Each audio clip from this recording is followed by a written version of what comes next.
Elon Musk is clearly unwell, both mentally and physically, and that was abundantly clear during a press gaggle that he held with Donald Trump in the Oval Office, asked several questions about his conflicts of interest, his corruption, and his clear breaking of the law in Doge. But it was one question that Elon was asked about lies that he continues to tell that triggered him to make one of the weirdest and worst decisions he possibly could.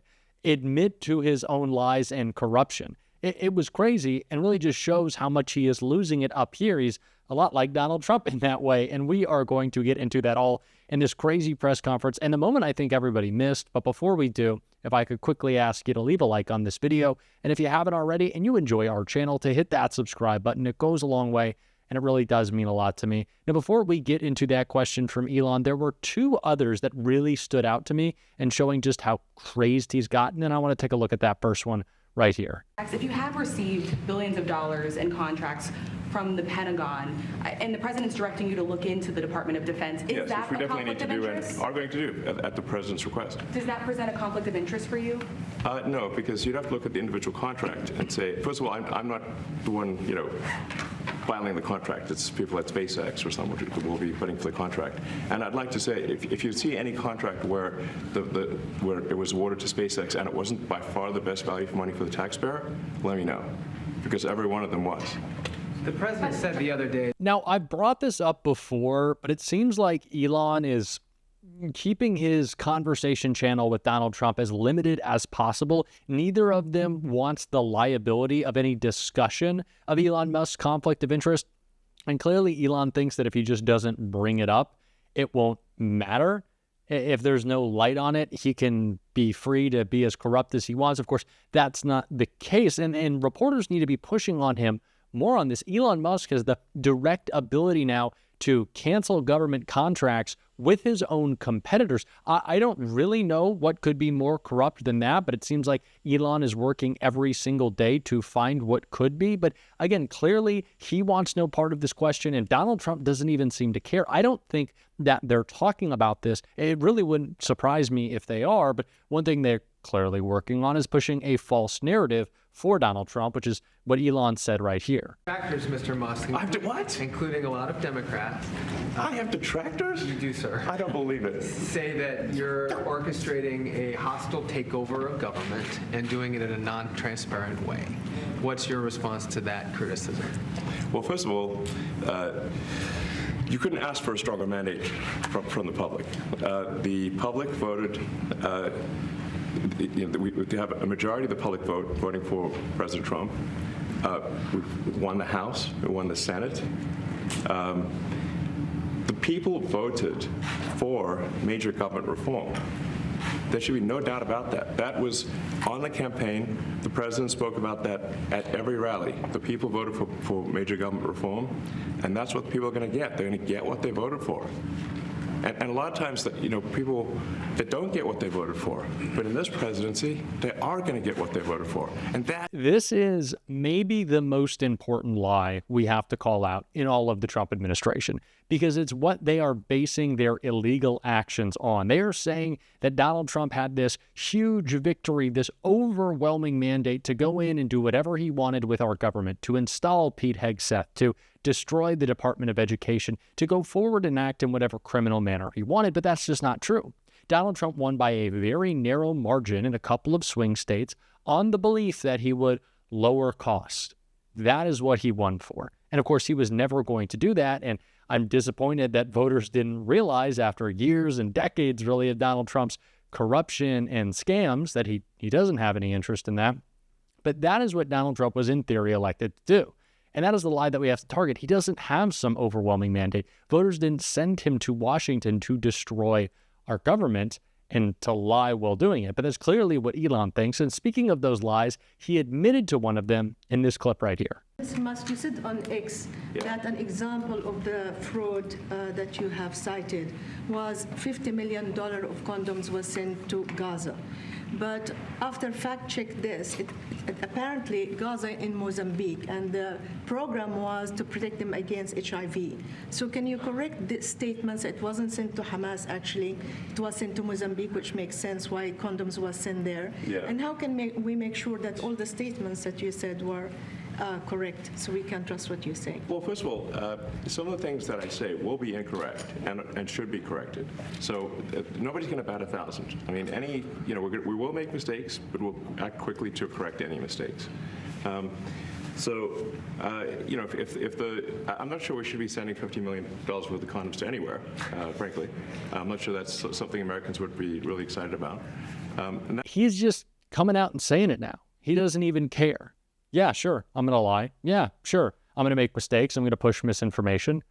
That's not how this works. Of course, it's not how it works because Elon Musk, the richest man in the history of the world, the biggest political donor and the biggest government contractor, shouldn't be making unilateral decisions for the entirety of the U.S. government. That's starting there. But you don't just get to push this misinformation, push these lies to serve your agenda. But that is what it's all about for Donald Trump. He doesn't just like having Elon Musk around because he likes billionaires and he wants someone who's equally interested in being corrupt and criminal with him. It's because Elon controls so much information with his ownership of Twitter. And that is really what this is all about, is about pushing a false narrative about what Doge is doing, trying to make people think that it's trimming the fat and getting rid of the waste when, in fact, the organizations that they are going after and targeting, like the Consumer Financial Protection Bureau, sure, it costs $700 million a year, but it brings in $23 billion in savings for American taxpayers. That is a good trade-off. I think there's a pretty good return on investment. Why is Elon going after it? Because it impacts his corrupt businesses. It's all an information war. That is what this is about. And it's part of what Bernie Sanders called out in a great takedown of Musk right here. Before the 1770s, before the creation of the United States and the writing of our Constitution, the ruling class of that time governed through a doctrine called the divine right of kings. The belief that the King of England was an agent of God, that God appointed him, and that he was not to be questioned by mere mortal human beings. He was appointed by God. In modern times, we no longer have the divine right of kings.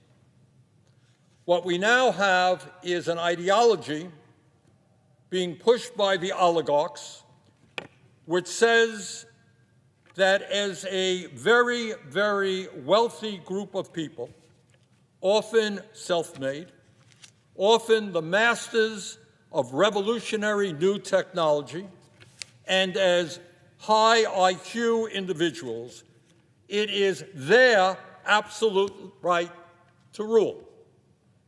In other words, the oligarchs of today are our modern-day kings. And Mr. President, it is not just power that they want.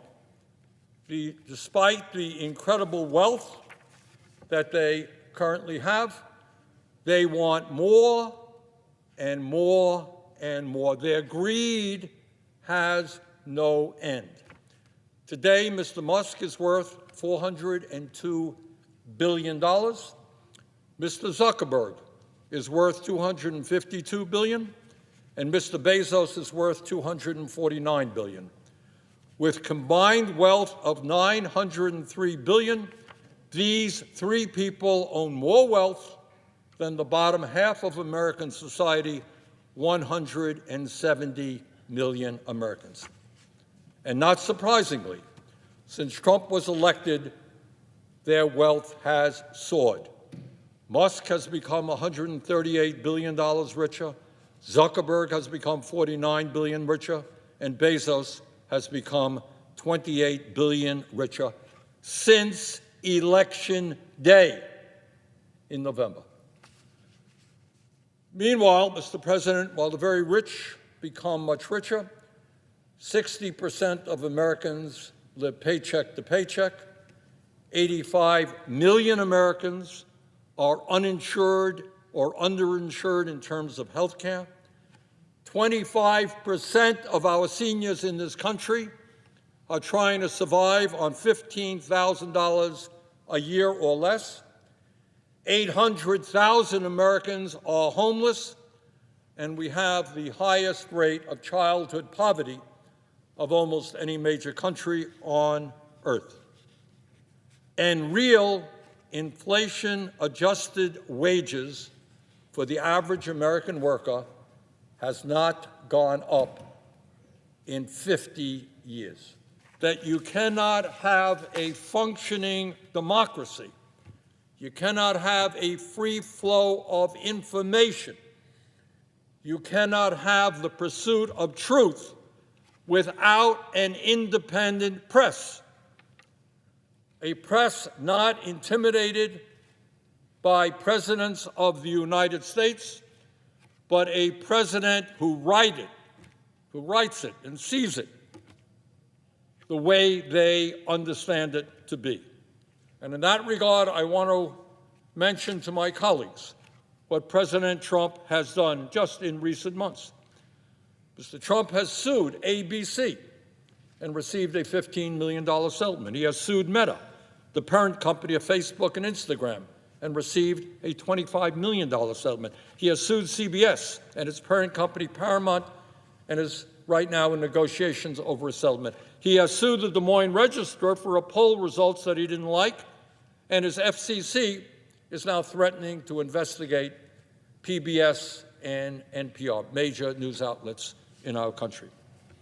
In other words, we have a president of the United States who is using his incredible power and the power of his agencies to go after media in this country who are saying and doing things he does not like.